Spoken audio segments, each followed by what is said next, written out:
Hi everyone, I'm so glad you joined me today. We are going to be making a tomato glaze. It's also like a tomato ketchup, same thing. It's something you can put on top of your meatloaf or a neat loaf or a nut loaf or anything you like to make. And it's fast and easy as usual.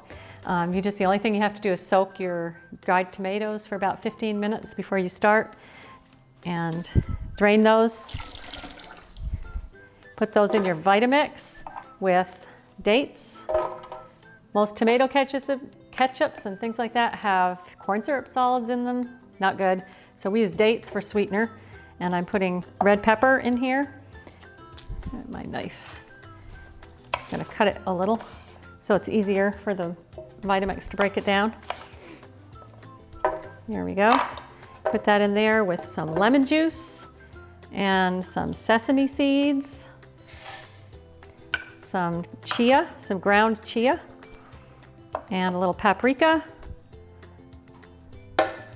salt, sea salt, and cloves. That's it. Mix it all together.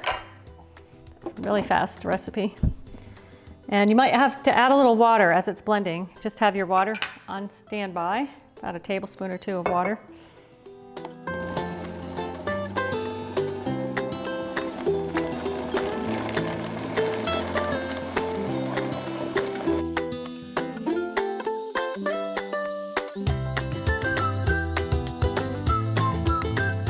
Want this thinner, just add a little more water.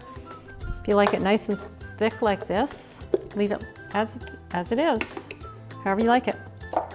That's it. Great tomato ketchup or glaze. Hope you love this recipe.